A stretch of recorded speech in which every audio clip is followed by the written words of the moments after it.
My son posted a message in the family group chat. "We think it's best if mom steps back for now." My daughter-in-law reacted with a thumbs up. I replied, "Understood. I'll respect that. I'll also be stepping back from paying the mortgage on your house and the monthly $4,500 transfers." That night, my phone exploded with desperate calls. Do you know that moment when you feel the ground simply vanish beneath your feet? I was in the kitchen, stirring a pot of apple butter on the stove, the kind with extra cinnamon and cloves, the recipe my grandmother taught me, the one my son Leo has adored since he was a boy. The steam rose, sweet and comforting, filling my small house with the scent of happy memories. My phone buzzed on the countertop. It was a notification from the family's group chat. I wiped my hands on my embroidered apron, the light blue one I've worn for years, stained with the stories of shared meals, and picked up the phone. My heart was at ease. Maybe it was Leo planning Sunday lunch, or my granddaughter Mia sending me a drawing. At 68, these small joys still made my day shine. But what I read on that screen made my blood run cold. "Hey everyone, we've decided it's best for mom to step back for a while. We're going through a delicate time and need some space." A handful of words. That's all it took to demolish 30 years of sacrifice, of sleepless nights, of fingernails broken at my quilting machine, of dreams swallowed so that their dreams could come true. My eyes scanned the message 3 times, as if trying to rearrange the letters into something that made sense, something that didn't split my chest in two. But no, it was right there. My son. My only son. The boy who came from inside me, whom I raised alone after I lost my husband in an accident when I was just 35. He was asking me to disappear from his life, and just below it, like a final twist of the knife, I saw the blue thumbs up from Chloe, my daughter-in-law. A thumbs up, as if it were a funny video, as if it were some trivial piece of news, as if it wasn't my life, my place in the family I had built brick by brick. My sister Helen was in the group. Silence. My brother-in-law, Rodrigo, too. Silence. Nobody said a thing. No one defended me. No one asked, "Leo, what is this all about?" I turned off the stove. The apple butter stopped bubbling, but something inside me continued to boil.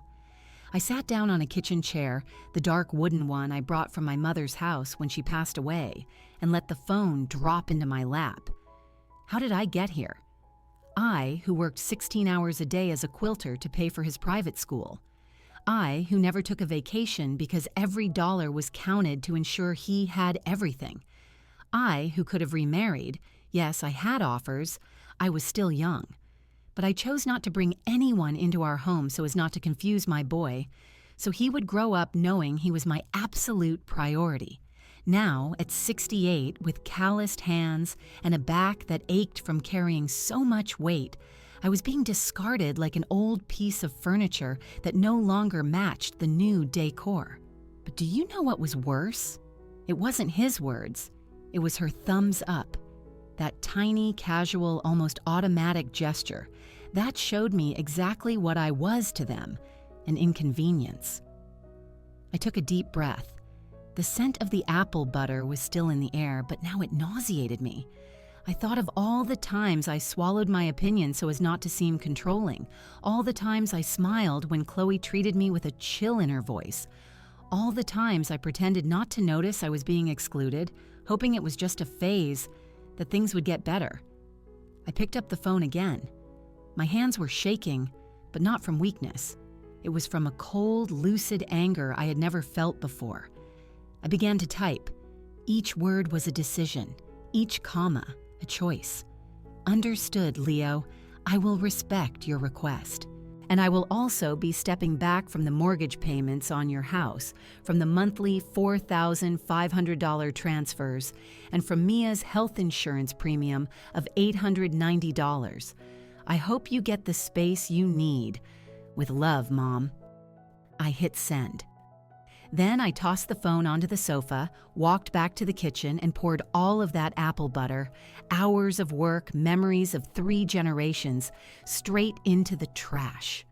Because right there, in that moment, I understood something fundamental. Love without respect feeds no one. That night, my phone exploded with desperate calls, but I was no longer available to answer. And this is the story of how I finally learned to value the one person who had always valued me, myself. If you want to know how it all began, how I reached this breaking point, and what happened after that night, stay with me. Subscribe to the channel, because what comes next will make you rethink every relationship in your life. Let me tell you how I became an intruder in the family I built myself. Because no one just wakes up one day and decides to let themselves be humiliated. You understand? It's a process, slow, silent, like rust eating away at metal. You only notice the damage when it's almost too late. It all started 3 years ago, on a Saturday in March. I was in my living room, mending the lining of a handbag when Leo called me, his voice full of excitement. "Mom, I met someone special. I want you to meet Chloe." My heart leaped. My son, at 35, had always been private about his relationships. Hearing him sound so radiant filled me with hope. Maybe, finally, he had found someone to build a family with, to be happy with. The first time I saw her, I thought she was beautiful. Long, straight hair, always impeccably dressed, perfect nails, the gel kind that cost a fortune. She smiled at me, hugged me, and said she'd heard so much about me. "You're an inspiration," she said, with that sweet voice I later learned to mistrust. The first few months were normal. Dinners, lunches, polite conversations, but the signs were already there. Small things. Almost imperceptible. Like the time I brought over a carrot cake with chocolate frosting, a recipe I had made for Leo on every birthday. Chloe looked at the cake, smiled, and said, "How sweet, Eleanor. But we're trying to eat healthier, you know. Leo's even joined a gym." And she pushed the cake to the corner of the counter as if it were something shameful. Leo didn't even protest. Then came the wedding, a simple affair at a rented country house. I offered to help with the preparations, but Chloe already had everything under control with her mother, Celine. I was given the role of a guest at my own son's wedding. But the worst of it began after they got married and the requests started rolling in. First it was small. "Mom, can you lend us $800 for an online course Chloe needs to take? It's important for her career." I gave them the money without a second thought. After all, she was my daughter-in-law, part of the family now. 2 weeks later, "Mom, our fridge broke down. Can you help with the $2,500? I helped. A month later, "Mom, Chloe's car is having issues. $3,200 for repairs." I helped again. I always said yes. Always. Because I thought, he's my son. If he needs it, I'll help. That's what mothers do. But then came the big request. Leo showed up at my house on a Thursday night. He had that sheepish look he gets when he's about to ask for something big. He sat on the sofa, fidgeted with his hands, and finally let it out. Mom, Chloe, and I found the perfect house. It's in a gated community, safe, 3 bedrooms, a nice yard for when we have kids, but we need $85,000 for the down payment. $85,000. My stomach turned. It was almost everything I had saved. The plot of land my late husband Robert had bought in the 80s, which had appreciated over time, was my security, my plan B, in case something happened to me. But when I looked into my son's eyes, I saw Robert there. The same honey-colored eyes, the same hope, and I thought, what good is security if I can't use it to help the one I love? I sold the land. I gave them the $85,000. Leo hugged me tightly. He said I was the best mom in the world, that they would never forget this. Chloe sent a text. "Thank you, mother-in-law. You're an angel." 3 months later, they moved into the house. But when the first mortgage payment came due, $3,200 a month, Leo called me, distressed. Mom, we can't make ends meet. Chloe hasn't passed the civil service exam she was studying for yet, and my salary can't cover everything alone. Can you help out for just a few months until we get organized? Just for a few months. I knew it was a lie. Deep down, I already knew. But mothers have this flaw. We believe because we want to believe. I took over the mortgage, and then the monthly transfers began. First, it was $2,000 to help with household expenses. Then it became $3,500, then $4,500, always with the same excuse, just until we get on our feet. I tightened my belt. I canceled my own health insurance and relied on the public system. I stopped buying new clothes. I started eating more rice and beans, less meat. But I sent the money, every single month, because I thought I was investing in my son's happiness, but the more I gave, the less I received in return. Sunday lunches, which used to be sacred, started to become sporadic. Mom, we're tired. We're just going to stay home today. Or, Mom, Chloe invited her family over. Maybe next time. When I called, Leo would answer in a hurry, always rushed. Hi, Mom. I'm in the middle of something. I'll call you back. And he never called back. When Mia was born, my beautiful granddaughter with her big eyes and round cheeks, I thought things would get better. But they got worse. Chloe didn't want me holding the baby too much. She said it was important to respect their space as new parents. I, who raised a child alone, now needed permission to hold my own granddaughter. And Leo? Leo just nodded in agreement, always on her side. That's how, little by little, I stopped being a mother and became an ATM. Until that dinner, the dinner that changed everything.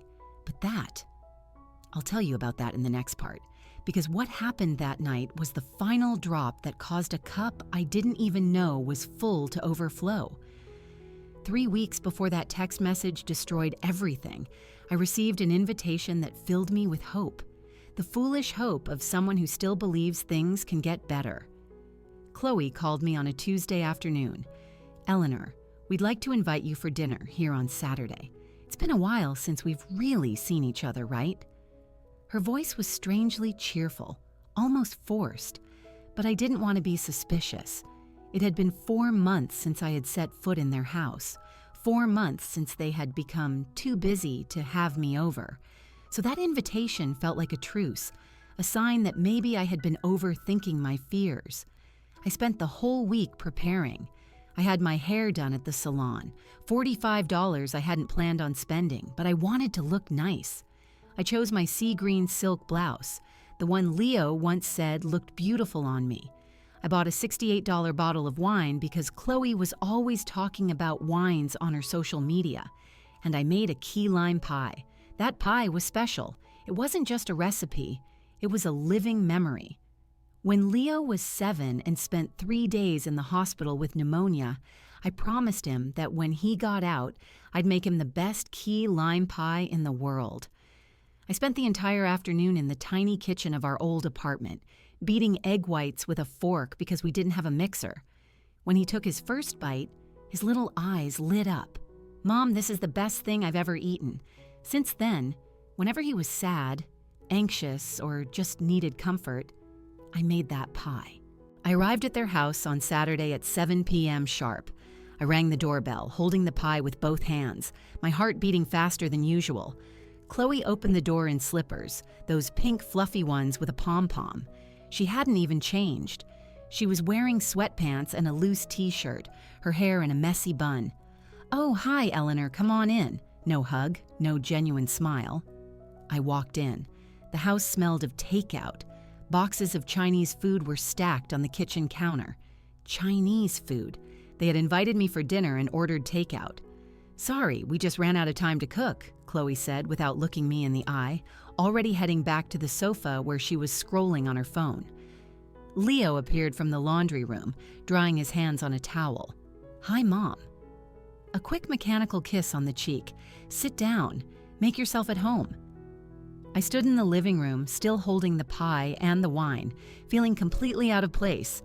Mia was on the floor playing with her dolls. When she saw me, she ran to me. "Grandma." My heart warmed. At least someone here was still happy to see me. "Mia, come here." "Let Grandma sit down," Chloe called out in a dry tone. I put the pie in the fridge. No one commented on it. No one said, "That smells good," or "Thanks for bringing it." The pie simply existed there, ignored. We sat down to eat, or rather, they ate out of the cartons while I picked at 2 small portions and forced them down. The conversation was strange, full of uncomfortable pauses. That's when Chloe started. "You know, Eleanor, I was watching this documentary the other day about how older generations have a hard time understanding modern life." She let out a little laugh, looking at Leo as if sharing an inside joke. Leo smiled back. "Yeah, the world has changed a lot." "It's true," Chloe continued, grabbing another spring roll. "There are a lot of mothers who can't let go of their children. They get into this emotional dependency, you know? They think their son has to be available all the time, that he has to report everything." My stomach tightened. She was talking about me. Without saying my name, but she was. "I find that so suffocating," she went on, now looking directly at me. "Every couple needs their own space, their own privacy. You can't have people coming and going all the time, wanting to give their opinion on everything." I swallowed hard. I never wanted to be intrusive.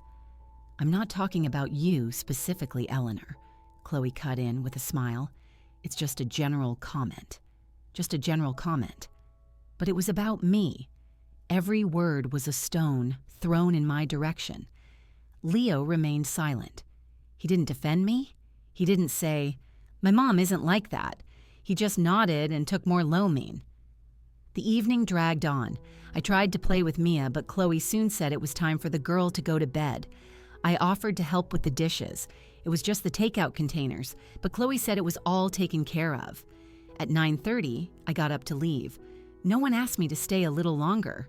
"Oh, Mom, wait," Leo said when I was already at the door. My heart skipped a beat. Maybe he was going to give me a real hug, apologize for the strange atmosphere. "Did you transfer this month's money? The mortgage payment is due tomorrow." Money.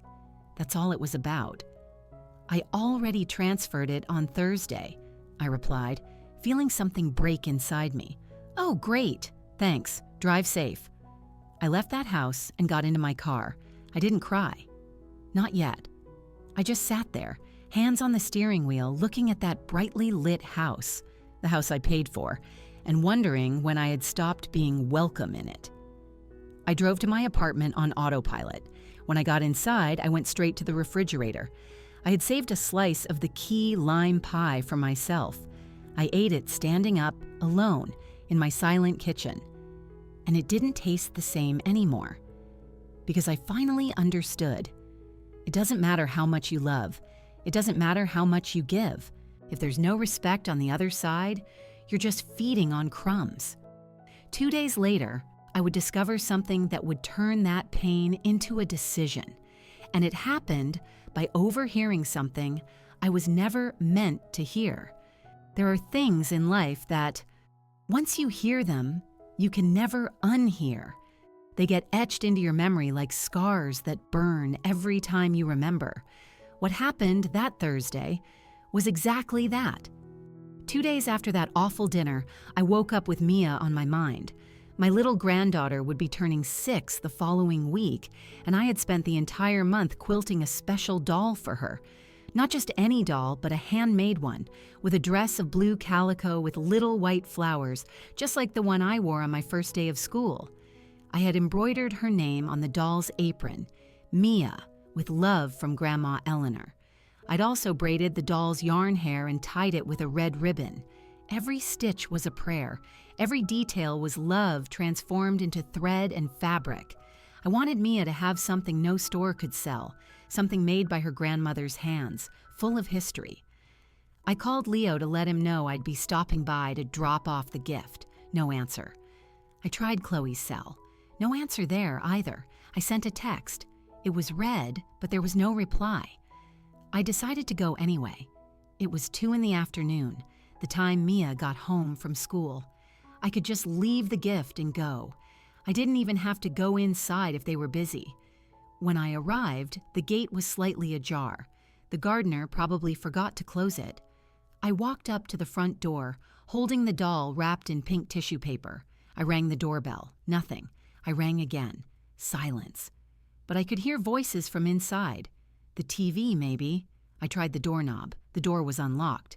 "Hello? Anyone home?" I called out, pushing the door open slowly. I stepped into the living room. No one. The house was quiet, but the voices continued. They were coming from the kitchen. It wasn't the TV. It was people talking. My instinct told me to leave, but something stronger pulled me forward. I needed to know why they were ignoring me so pointedly. I walked down the hallway. The kitchen door was ajar, and then I heard Chloe's voice, loud and clear. "I'm telling you, Mom, I can't stand this woman anymore." I froze. My heart hammered against my ribs. She was on the phone with Celine, her mother. She's always trying to give her 2 cents on everything. The other day, she came here trying to teach me how to make oatmeal for Mia, as if I don't know how to feed my own daughter. I just pretend to listen, but inside, I'm seething. My hand tightened around the doll. I had never taught her anything.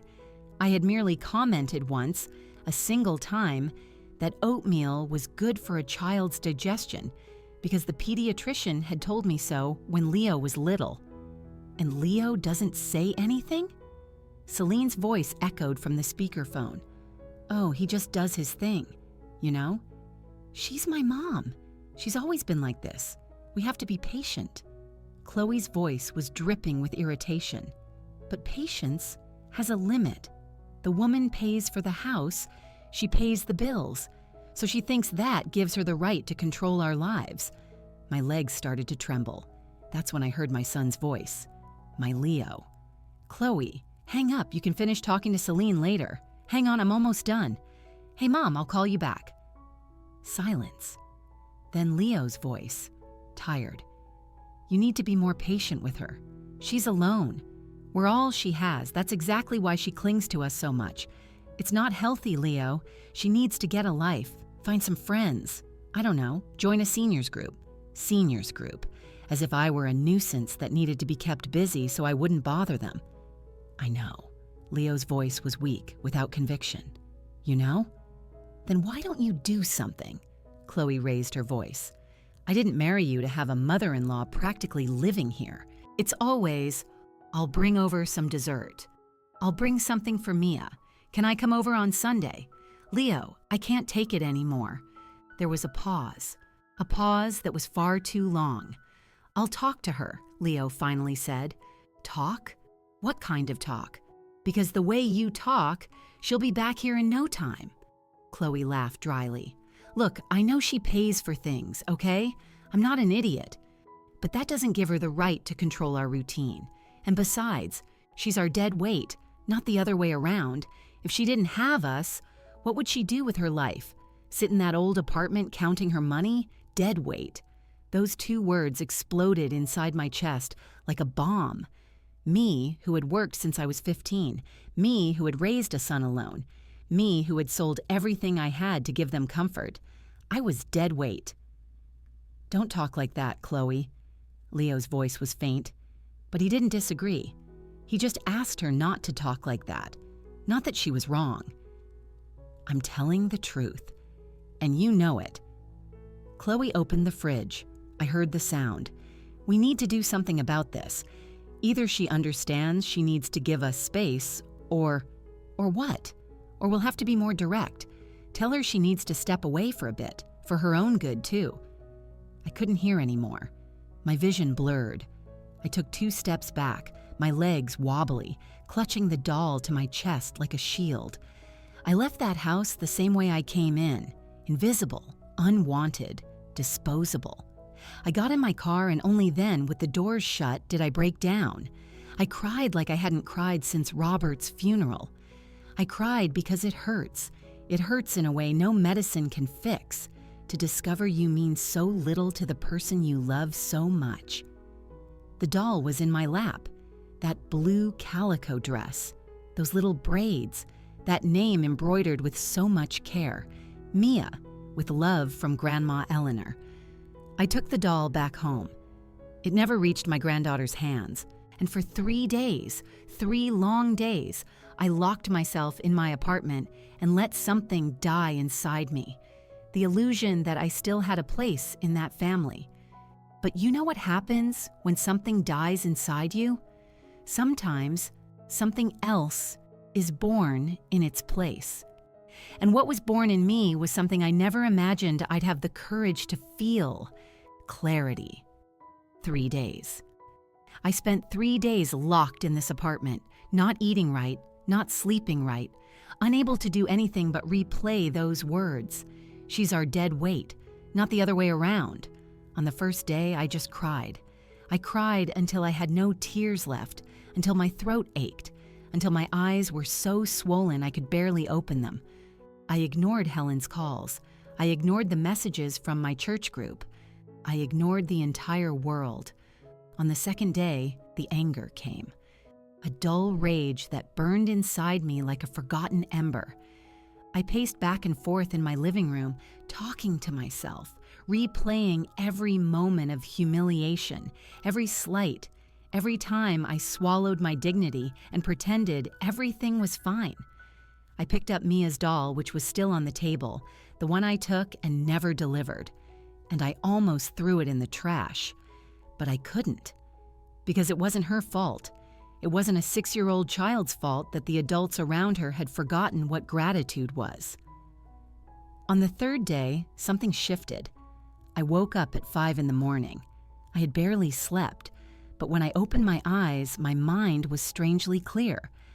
I got up, went to the bathroom, and looked at myself in the mirror. What I saw startled me. A 68-year-old woman stared back with deep wrinkles around her eyes, disheveled white hair, and slumped shoulders. But it wasn't the marks of age that scared me. It was the expression. It was defeat. It was resignation. It was surrender. And suddenly, you know what I saw in that reflection? My mother. My mother, Irene, who raised 5 children on a farm, alone after my father left her for another woman. She worked until her bones ached, until her hands were rough from washing clothes in a basin, until her spine stooped from carrying so much weight. And you know what she told me once, shortly before she died? Eleanor, never let anyone make you feel small, because you're not. You are the backbone of your life, and a backbone doesn't bend. It either breaks or it stands tall. You choose. I looked deeper into the mirror, and I made my decision. I was going to stand tall. I left the bathroom, sat at the kitchen table, and opened my old laptop, the one Leo gave me 5 years ago, saying I needed to get with the digital world. I turned it on and waited for it to load. My hands were still shaking, but it was no longer from weakness. It was from determination. I went to my online banking history and started printing. Every transfer receipt, every payment sent, every mortgage payment made. I organized everything by date in clear plastic sleeves, as if I were building a legal case. March 2022, $3,200 mortgage, plus $2,000 assistance. Total, $5,200. April 2022, $3,200 mortgage, plus $2,500 assistance. Total, $5,700. May 2022, $3,200 mortgage, plus $3,000 assistance. Total, $6,200. I added it up, month by month, year by year. The amounts increased over time, from around $5,000 monthly to $8,000, sometimes $9,000 when there were emergencies, an air conditioner repair, car trouble, Mia's private school tuition. When I reached the final total, my stomach churned. $267,000. $267,000 in 3 years.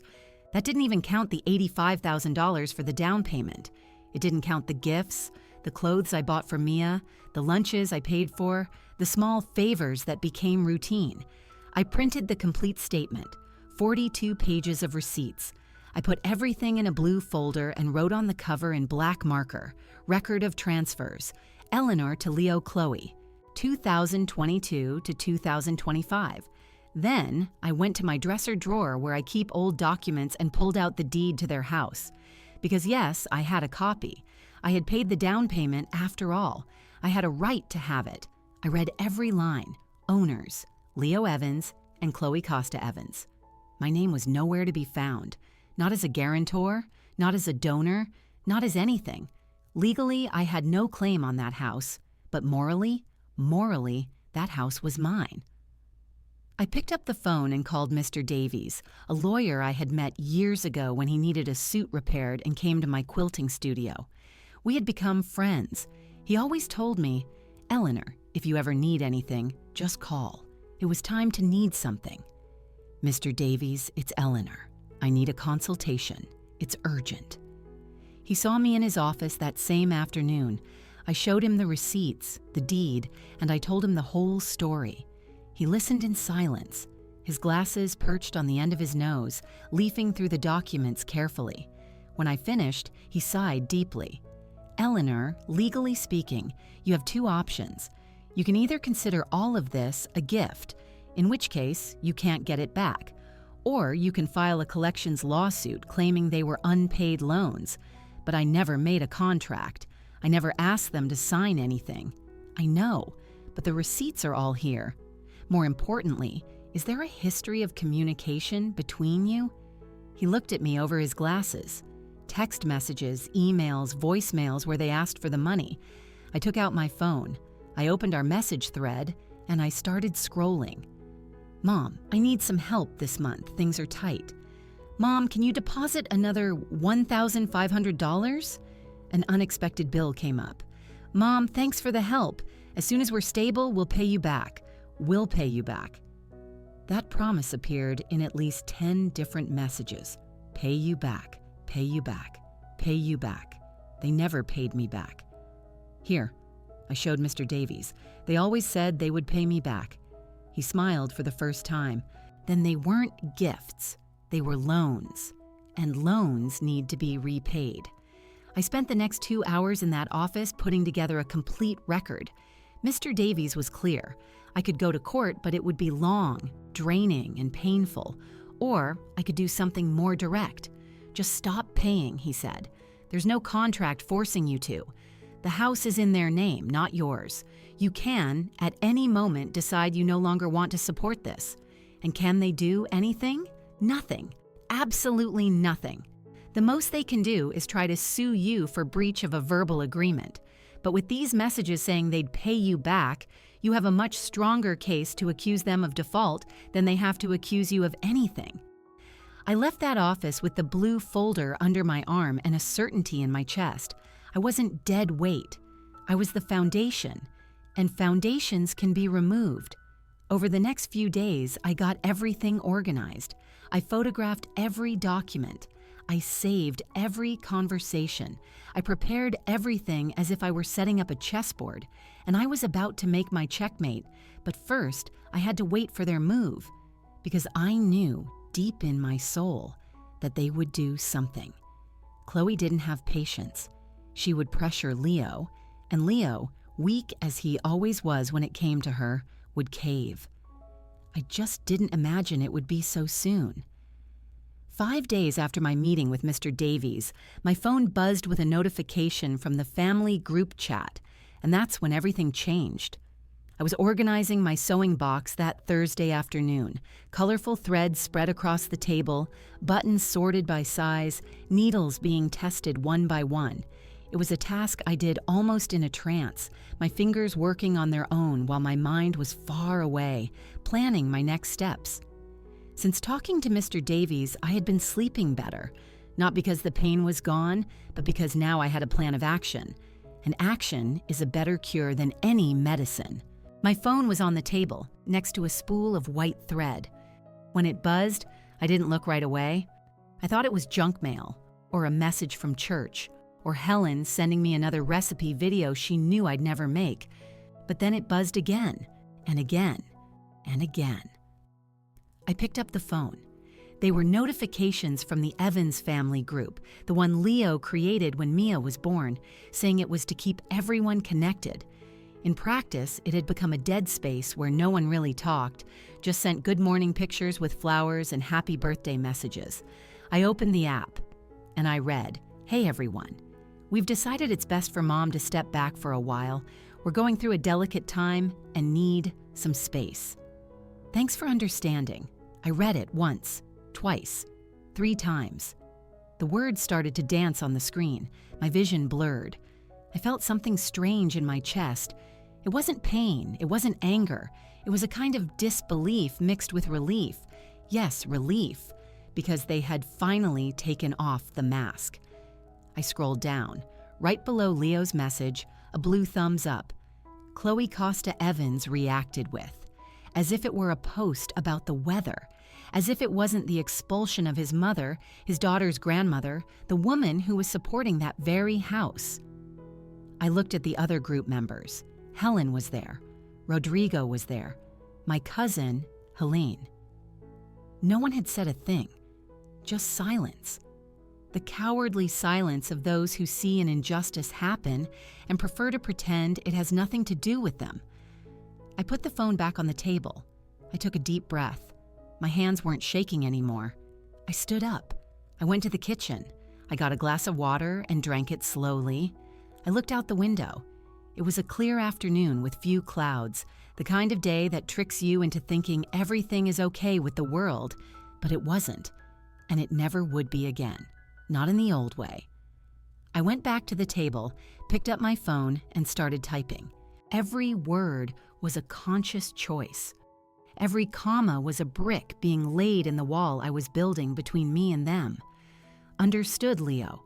I will respect your request, and I will also be stepping back from the mortgage payments on your house, $3,200 per month, from the monthly transfers, $4,500, and from Mia's health insurance premium, $890. I hope you get the space you need. With love, Mom.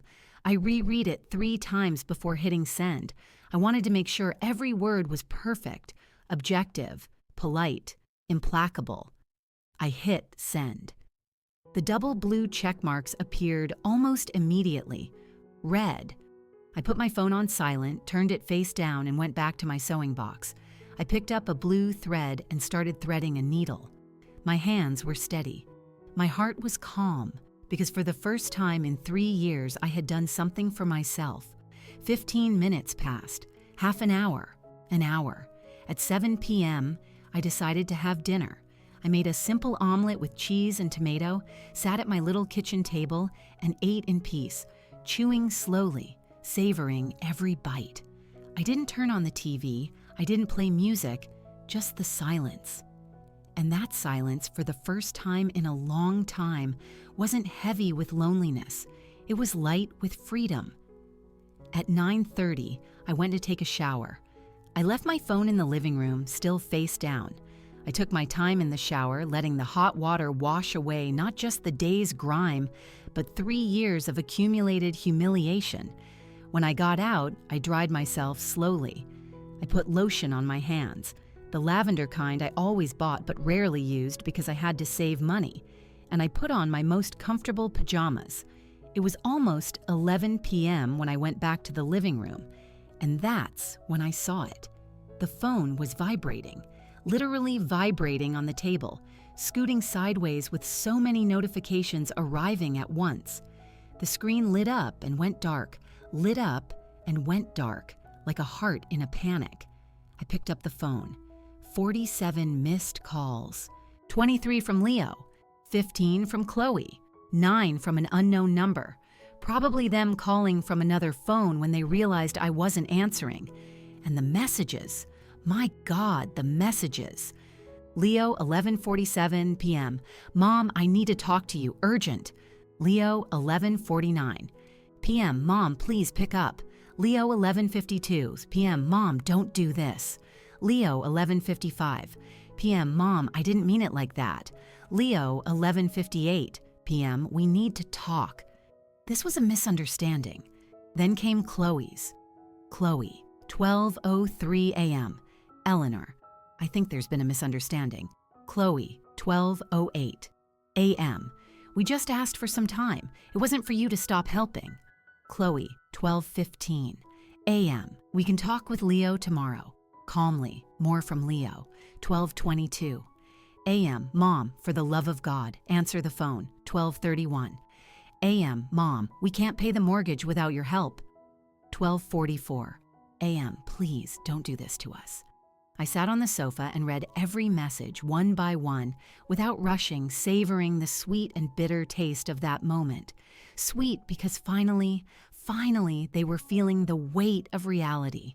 Bitter because all they cared about was the money, not the mother they had kicked out, not the grandmother they had distanced from her granddaughter, not the woman who had sacrificed for years, just the thousands of dollars that would no longer be deposited into their account. I didn't reply to a single message. Instead, I went to my room, got the blue folder that Mr. Davies had helped me organize, the one with all the receipts, and left it on the living room table, clearly visible. Then I wrote a note by hand with a blue pen in a firm script. As you requested, I am stepping back. Please respect my decision just as you asked me to respect yours. Do not knock on my door. Do not call anymore. When I am ready to talk, if I am ever ready, I will contact you. Eleanor. I folded the note and put it in my purse because I knew it wouldn't be long. They would come here. And I was right. The next morning at 8:43 a.m., the doorbell rang and rang and rang. It kept ringing for 20 minutes straight. I was in the kitchen having my coffee with toast and butter, listening to their desperation echo through my apartment. And for the first time in a long time, I smiled, because those who ask for space need to be prepared to be alone in it. The doorbell rang for the 17th time. Yes, I counted. I was sitting at my kitchen table, nibbling on a piece of toast with guava jelly, drinking my coffee very slowly, and counting each ring as if it were music. In between rings, I could hear Leo's voice. Mom, I know you're in there. Please, open the door. Then came Chloe's voice, more controlled, trying to sound reasonable. Eleanor, we just want to talk. It doesn't have to be like this. It doesn't have to be like this. Funny how those words sound different when the person saying them is no longer in charge. I finished my coffee. I washed my cup calmly, dried it, and put it away in the cabinet. The doorbell kept ringing. Now there were knocks too, the firm knocks of someone losing their patience. Mom, open this door. I took a deep breath.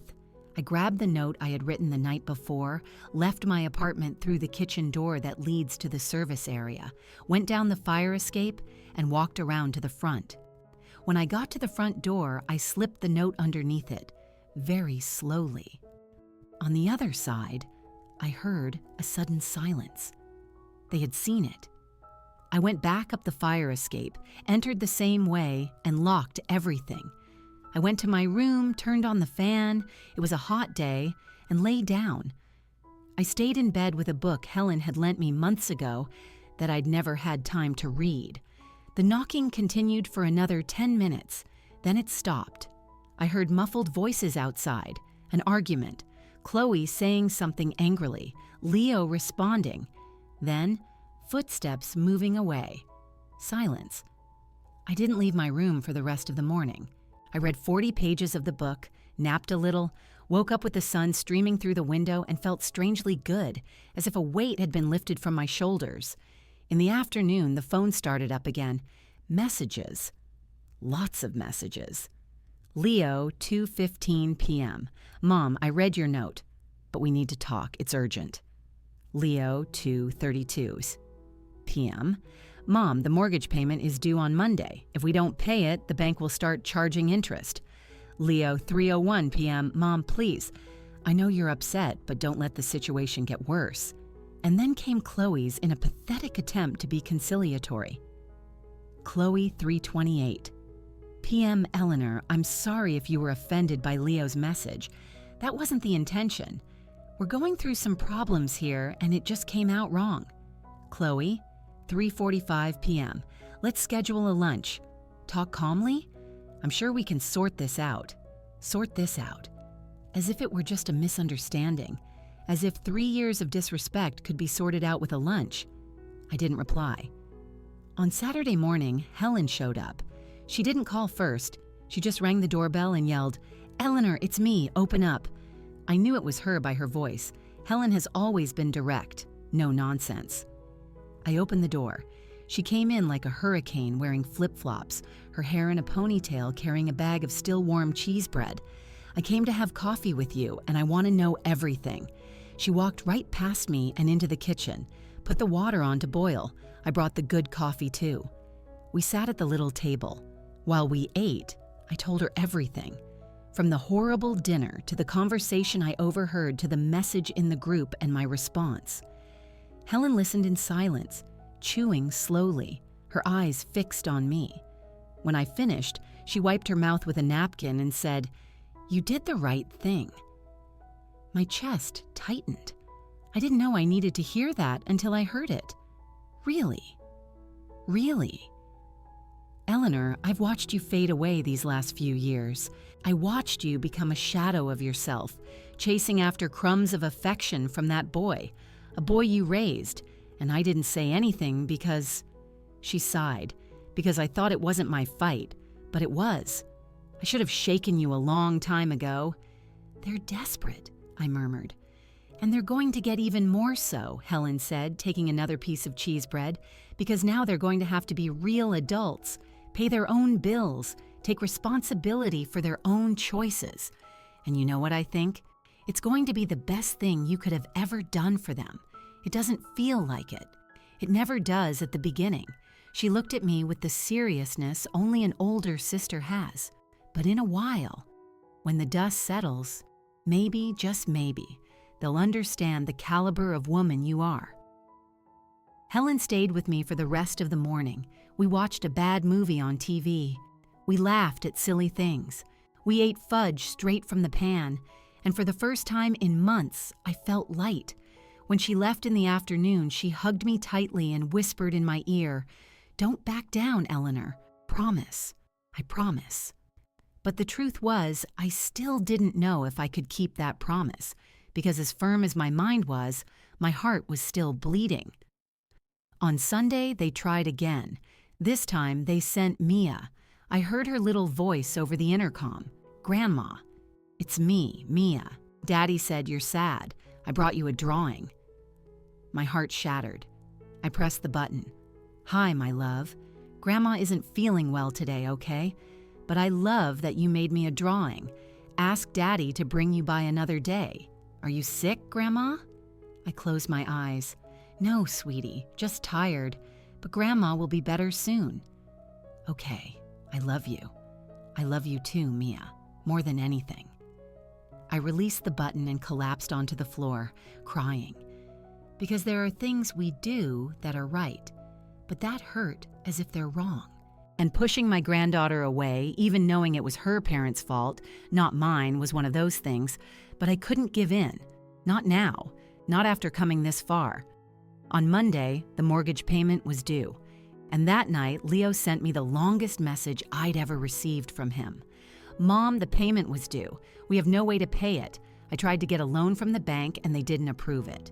Chloe is desperate. Mia has asked about you 3 times today, and I don't know what to tell her. Mom, I know I messed up. I know I hurt you, but please don't do this. Don't let us lose the house, not out of pride. Please, not out of pride." He thought it was pride. I typed slowly. "It's not pride, Leo. It's dignity. You asked for space. I gave it. You said I was dead weight. I heard you. Now you need to understand that respect isn't requested. It's earned. And when it's lost, sometimes it doesn't come back." I sent the message and turned off my phone. That night, I cried again. But this time, it was a different kind of cry. It wasn't despair. It was grief. Because I was burying the mother I used to be and making space for the woman I needed to become. And that woman? She no longer accepted crumbs. A week passed. 7 days of heavy silence. Of a phone I left turned off most of the time. Of nights when I woke up in the middle of the night wondering if I had done the right thing. That Wednesday, I was in the living room folding laundry when the doorbell rang. I looked through the peephole and saw Helen, but her face was different. Tense, nervous. I opened the door.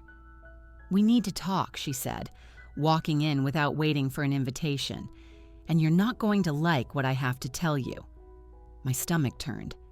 Did something happen to Mia? No, the girl is fine, but... Helen ran a hand over her face. Tired. Sit down, Eleanor. Please. We sat on the sofa. She fidgeted with her hands for a moment, clearly choosing her words carefully. Remember how I didn't say anything when Leo sent that message in the group? I remember. It's because I was too shocked to react at the time. But afterwards, I got pissed. Really angry.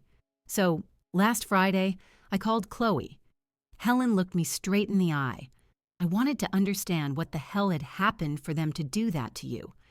My heart started to beat faster, and then she opened up to me. Because I think Chloe sees me as an ally, you know? I've always been polite to her. I never meddled, so she thought I would take their side. And what did she say? Helen took a deep breath. She said that whole delicate time thing was a lie. There was no delicate time. What there was a plan. I felt my blood run cold. What kind of plan? Chloe wanted to push you away because she was planning to renovate the house, specifically to turn the guest room, the one you used when you slept over, into a luxury walk-in closet. I was paralyzed. A closet. She even showed me the project on Pinterest. Floor-to-ceiling mirrors, illuminated shelves, all that nonsense, a budget of $35,000. Helen shook her head in disbelief, and she said it in plain words. We can't do the renovation with my mother-in-law coming here all the time. She'll want to give her opinion on everything. She'll complain about the mess. She'll be a pain. So they decided to cut back a bit. My throat closed up. Cut back, yes, as if you were a weed that needed to be pruned. Helen took my hand, but there's more. She said something else that made me want to reach through the phone and slap her. What? That you were too clingy. That she couldn't stand you wanting to come over every weekend, wanting to be part of their lives. But, and here's the best part, we need her money. So we have to find a way to keep the money coming, but without her around. The words landed like bricks on my chest. Keep the money, but without me around. As if I were a faucet they could turn on and off whenever they wanted, without having to listen to the dripping water. She literally said that? My voice came out hoarse. Word for word. And you know what else? I did some digging.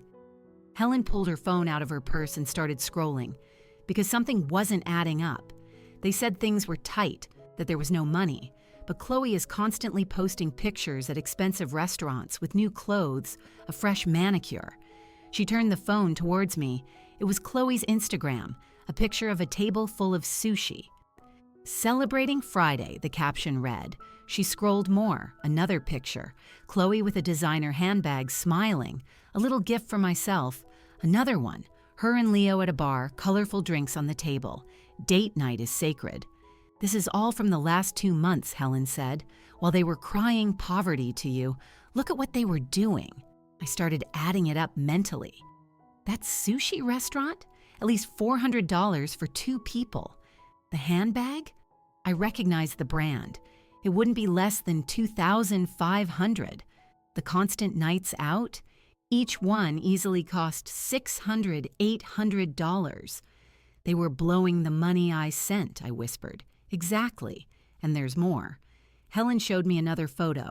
This one from 3 weeks ago. Chloe in a home decor store holding fabric swatches. The caption? Choosing the details for my dream that's becoming a reality.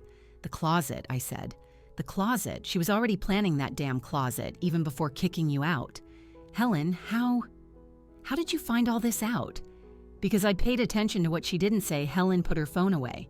When I talked to her, I asked if they needed financial help if things were really tight. You know what she answered? Oh, it's not that bad. We just need to make some adjustments. Adjustments?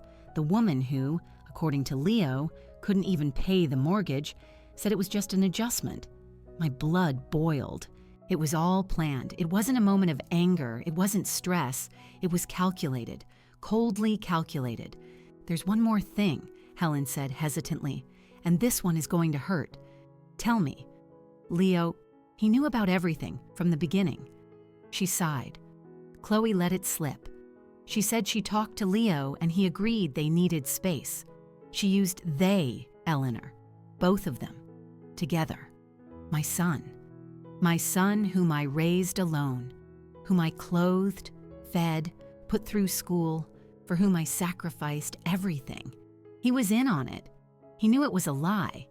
He knew it was to push me away so they could do a renovation. And still, he sent that message. I got up from the sofa and went to the window. I needed air. I needed space to process all of this. "Eleanor," Helen's voice came from behind me, soft. "I know it hurts, but you needed to know the truth." I turned to her. "Thank you. Thank you for telling me. What are you going to do?" I looked at my sister, this woman who had always been by my side, who never judged me, who was now here, bringing me the raw, naked truth, even knowing it would break me. "Nothing," I replied. "I'm going to keep doing exactly what I'm doing. Nothing." "You're not going to confront them?" "What for? To hear more flimsy excuses? For them to invent more lies?" I shook my head. "No. They dug their own hole. Now they'll have to figure out how to get out of it." Helen nodded slowly. "What if they lose the house?" That question hung in the air, heavy, real. "Then they'll learn," I said firmly. "They'll learn that when you bite the hand that feeds you, eventually you go hungry." Helen stayed a little longer, but I barely heard what she was saying. My mind was elsewhere. It was thinking about that $35,000 closet, about those expensive dinners, those designer handbags, all paid for by me, all while they told me things were tight, all while they treated me like a burden. That night, I couldn't sleep. I stayed in the living room in the dark, staring at the ceiling, letting the anger and pain transform into something more solid, determination. Because now it wasn't about the money, not about the house, not about pride. It was about something much bigger. It was about teaching them that love without respect is vampirism, and I was no longer available to be drained. They wanted space. They were going to get all the space in the world, and along with it, they were going to get all the consequences. 2 months passed, 60 days of absolute silence on my part, 60 days in which their world began to crumble, and I just watched. It wasn't easy. There were nights I held the phone with a trembling hand, almost typing, "Okay, let's talk." There were mornings I woke up with a heavy chest, thinking of Mia, wondering if she missed me, if she was confused, if she was okay. But every time I wavered, I remembered. I remembered the words, "dead weight." I remembered the blue thumbs up. I remembered the $35,000 closet that was worth more than my presence. And I stood firm. Helen kept me informed, not because I asked, but because she felt I had a right to know the damage my absence was causing. In the first week, Leo tried to negotiate with the bank. He asked for an extension on the payment. They got 5 more days. They borrowed money from Chloe's mother, Celine, $3,200 to cover the mortgage, but only the mortgage. The rest of the bills went unpaid.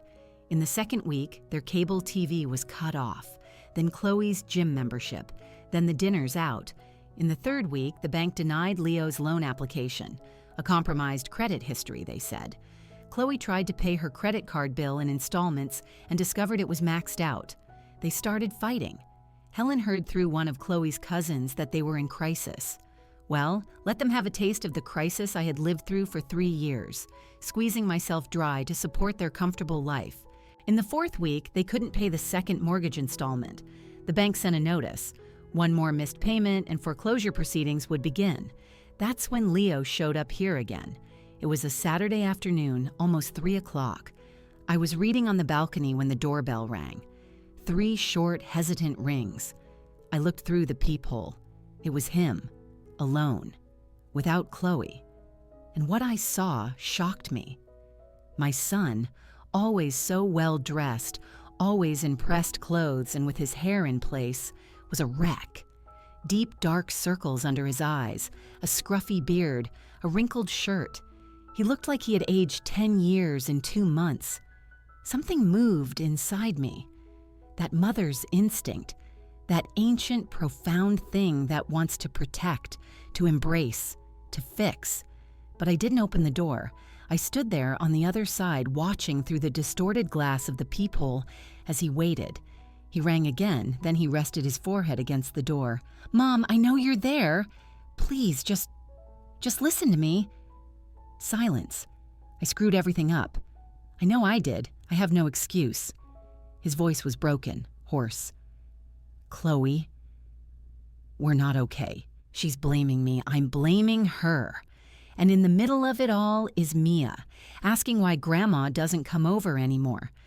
My chest tightened at the mention of my granddaughter. "We couldn't pay the mortgage again.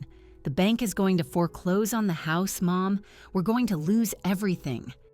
I don't know what to do anymore." He waited.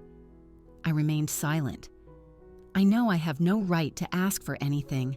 I know I treated you like you didn't matter. But Mom, you're all I have. You always were. And I was too stupid to see it." Tears streamed down my face. But still, I did not open the door, because there was a difference between forgiving and being used again, and I wasn't yet sure where that line was. "Okay," he said after a long silence. "I understand. I just wanted you to know that I'm sorry. Truly, I... Later, Helen called me. They separated. I gripped the phone tighter. "What do you mean?" "Chloe filed for divorce. She said she can't handle the pressure anymore, that it's Leo's fault for ruining the relationship with the mother-in-law who paid for everything, that she didn't get married to struggle." My stomach turned. "And Mia, she's with Leo during the week, with Chloe on the weekends. But Eleanor, the house, they're going to have to sell it." "Sell it?" "It's the only way out. The bank has already given them an ultimatum. Either they pay the arrears plus a penalty around $15,000, or it goes to auction. $15,000. A pittance compared to the $267,000 I had already put into that place. And Leo, devastated. According to Chloe's cousin, he's still living in the house but can barely get out of bed. He took a leave of absence from work for depression. I hung up the phone and stared at a wall. My son was depressed. My son was losing everything. And a part of me wanted to run to him, hug him, tell him it was all okay, that I would fix it. But the other part, the part that had learned to respect itself, whispered, "You can't save someone who doesn't want to be saved. You can't love for two." I spent the next few days in internal conflict, until one Thursday night I received a message. Not from Leo, from Mia. It was a voice note. Her little voice sweet and small. "Grandma, Daddy let me send you a message. He's very sad. He cries every day. And I'm sad too because you don't come to see me anymore. Don't you like me anymore, Grandma?" My world stopped. Don't you like me anymore? That 6-year-old child, innocent, thinking she had done something wrong, thinking I had stopped loving her. That night, for the first time in 2 months, I picked up the phone and called Leo. He answered on the first ring. "Mom?" His voice was thick with emotion, hopeful. "Let's talk," I said, "but not at your house, at my apartment. Tomorrow, 3 p.m. alone." "I'll be there. I'll be there, Mom. Thank you. Thank you for..." I hung up before he could finish. Because yes, I was going to talk. I was going to hear what he had to say. But this time, it would be on my terms, in my home, with my conditions. And if he wanted a second chance, he was going to have to earn it. Because a mother's love is infinite. But self-respect? That is non-negotiable. And I had learned, in the most painful way possible, that without respect, even the greatest love in the world becomes a prison. And I had chosen freedom. Now it was time to see if he would choose responsibility. Friday, 3 o'clock sharp. The doorbell rang. I was sitting in the same chair where I usually work, My hands were crossed in my lap. My spine was straight. I had mentally rehearsed this conversation about 20 times since the night before. I knew exactly what I was going to say, how I was going to say it, and most importantly, what I would not accept. I opened the door. Leo was there holding a paper bag. Inside, I recognized the smell. Apple butter, the kind I always used to make for him. "Hi, Mom." His voice came out low, almost a whisper. "Come in." He entered slowly, as if stepping on sacred ground. He looked around. At the living room he had known since childhood, at the pictures on the wall, at the sofa where we used to watch TV together on Sundays, as if he were seeing it all for the first time. "Sit." I pointed to the armchair across from me. He sat. He placed the bag on the coffee table. I tried to make it the way you do. It's not the same, but... Leo, I cut him off, my voice firm. It wasn't apple butter that brought you here. He swallowed hard. "I know, then talk. Say what you came here to say." He took a deep breath, his hands trembling. "I've spent the last 2 months in hell, Mom, not because of the house, not because of the money, but because I finally understood what I did to you." I remained silent, letting him continue. "Chloe, when everything started to fall apart, when the money ran out, she showed who she really was. She blamed me for everything, said I was weak, that I had ruined everything by letting you go, as if you were an investment I should have held on to better. I heard that and felt a pang, but I let him speak, and that's when I realized. She never respected you, and worse, I let her. I saw her treating you badly, making comments, excluding you, and I did nothing, because it was easier to agree with her than to defend you. Why? My voice came out harsher than I intended. Why was it easier? He lowered his head.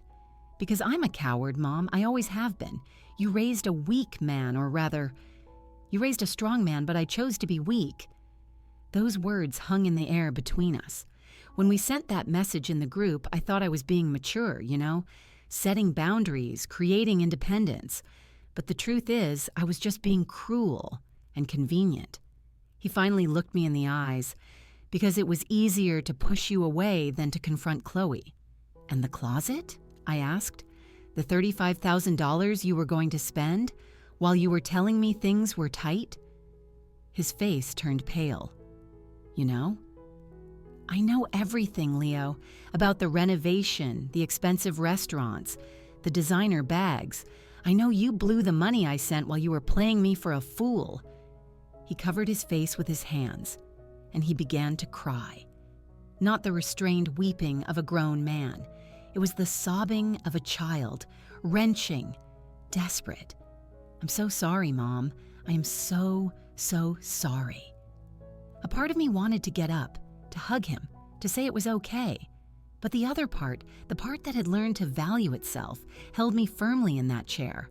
Sorry doesn't fix it, Leo. Sorry doesn't bring back $267,000. Sorry doesn't erase the words dead weight. Sorry doesn't heal the humiliation. He lifted his red, tear-streaked face. I know I can't fix this. But Mom, I have to try. I need you to know that I've learned. Learned what? That family isn't about money. That love isn't about convenience. That you were the only person in my entire life who was always there. Always. And I threw that away. For what? For a woman who left me at the first sign of trouble? For a house I'm gonna lose anyway? For a lifestyle that was never sustainable? I took a deep breath. "And what do you want from me now?" "Forgiveness," he said simply. "Just forgiveness. I'm not asking for money. I'm not asking you to save the house. I'm just asking for a chance to win back your trust, even if it takes years, even if I never fully can." I got up from my chair. I went to the window. I looked at the street below. People walking, living their lives, each with their own invisible dramas. Leo, do you know what the worst part of all this was? What? It wasn't the money. It wasn't the ingratitude. It was realizing that I had lost myself, that I had stopped being Eleanor, the woman who raised a son alone, who worked until her fingers bled, who always had dignity, to become just Leo's mom, the one who existed only to serve, only to give, only to disappear when it was no longer convenient. I turned to him. And when you kicked me out, you know what happened? I found myself again. He just stared at me, tears still streaming down his face. I went back to my painting classes. I started going out with my friends from church. I ate at a restaurant by myself for the first time in my life, and I discovered that it's nice. I bought a new dress. I read 4 books. I took a trip to the coast with Helen. I smiled, but it was a sad smile. I lived, Leo. For the first time in years, I just lived, without worrying if someone needed me, if someone was going to call asking for help, if I had to save another $500 because you might need it.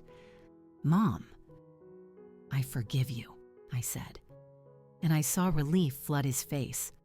But forgiving doesn't mean forgetting. And it doesn't mean going back to who I was, I understand. I don't know if you do. I returned to my chair. I sat down. I'm going to make you a proposal, and you will either accept it or decline it. There is no negotiation. He tensed, nodding. The $267,000 I put into your life these past 3 years, plus the $85,000 for the down payment, total $352,000. I want a contract acknowledging this debt. Mom, I can never pay that back. Let me finish. My voice was firm, leaving no room for interruption. You will pay back 60% of that amount over 5 years. That comes to $211,000 or $3,516 a month. If you do that, the debt is settled and we start over. If you fail, I paused. The house will be sold and I will receive my proportional share of what I invested. And the other 40%? I'll waive it. Consider it a mother's gift, but only if you fulfill your part. He was silent, processing. There's more, I continued. I want to have contact with Mia again, but on my terms. When she wants to see me, not because you or Chloe feel obligated to include me. I no longer accept crumbs of affection.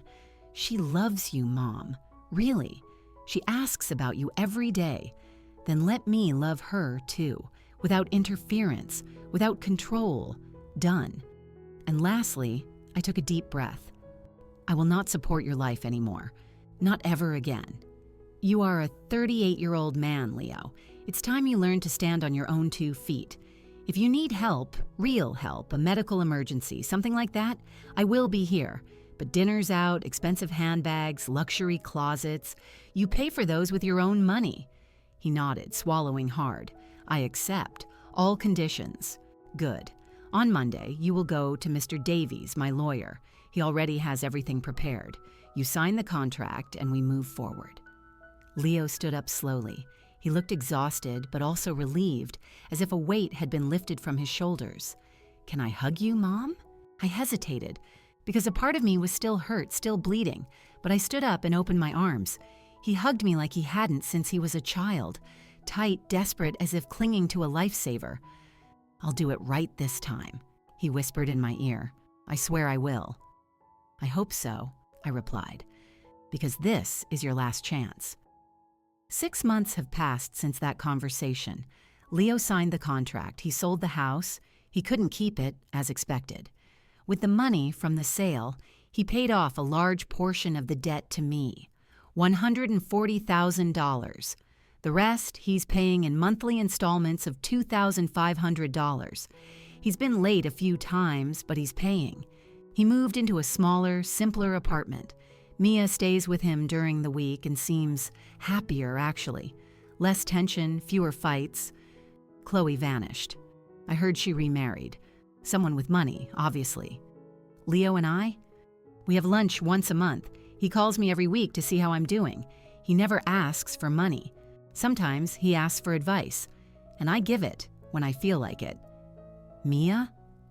Oh, my Mia. She sleeps over here every Saturday. We make fudge, watch movies, and sew doll clothes. And on those nights, I feel like I've recovered something precious I had lost, a genuine connection. Last week, she asked me, "Grandma, why did you stop coming to see me?" I sat down with her, held her small hands, and told her the truth, adapted for a 6-year-old, but the truth nonetheless. Because sometimes, my love, we have to step away from people who don't treat us well, not out of anger, but out of self-love. "And now?" she asked. "Now everything is better." Because Daddy learned that love is about respect, and I learned that I can be happy on my own. Today, as I write this, I'm on the balcony of my apartment. There's a new painting on the wall. I painted it myself in my art class. It's not perfect, but it's mine, and that's what matters. I've learned something in my nearly 69 years of life. Unconditional love does not mean unconditional acceptance of disrespect. You can love someone infinitely and still say no, still create boundaries, still choose your own peace. Did I forgive my son? Yes. But I will never again be that mother who erases herself, who disappears, who accepts crumbs, because I discovered that love without respect is a prison.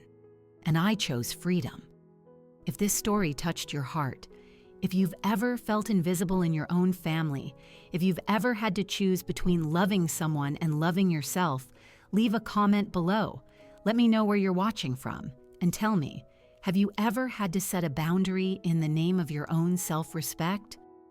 Like this video, subscribe to the channel for more real stories like this one. And remember, you are no one's dead weight. You are the main character of your own life.